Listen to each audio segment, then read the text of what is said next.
Hi, I'm Corey Barlog, the director for God of War 2.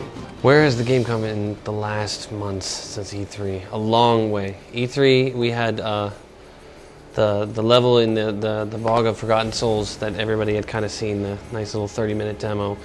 But we've done a lot to that level and also completed, the other 80% of the game in that period of time. So a lot of changes have happened in that time, and a lot of things that were sort of temporarily finished at the time have been completely finished up. So we're really focusing a lot on second playthrough being not just a throwaway.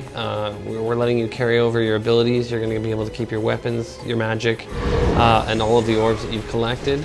But you'll also be able to collect these urns of power throughout the game and use those to apply to your character on the second playthrough and give you different abilities. So lots of really cool things you're going to be able to do. The player will be able to mix and match those urns throughout the game. So it'll be really cool.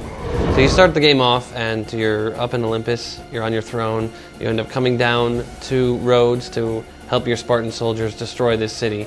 Basically, Kratos is on this big vengeance path to destroy everything that he can and kind of conquer. So you end up getting double-crossed by whom you think is Athena, and the giant Colossus, one of the wonders of the ancient world, is actually brought to life by whom you think is Athena.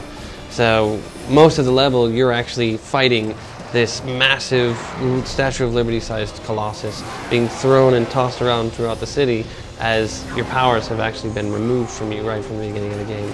Sometimes you're going to win, sometimes you're going to lose, but you're getting tossed around the city throughout the entire thing until you kind of have a final confrontation to destroy the beast.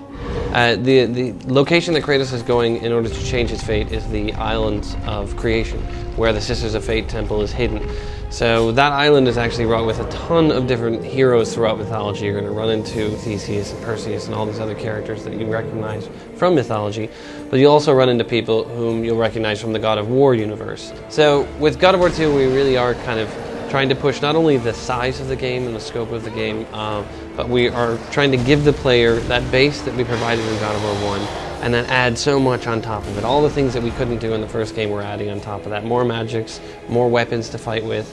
We're incorporating relics, all these different abilities that are going to affect platforming and combat as well, along with the idea of really bridging the story from the first game and kind of opening it up into this massive world.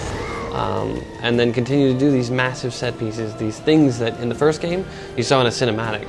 But now we're really kind of pushing the idea that you can navigate on these things now, giant titans that you're actually going to be climbing on in real-time gameplay. So it's pretty exciting. And we're going to be releasing in March, mid-March. March 13th, 2007, that's awesome. I'm doing the game right now.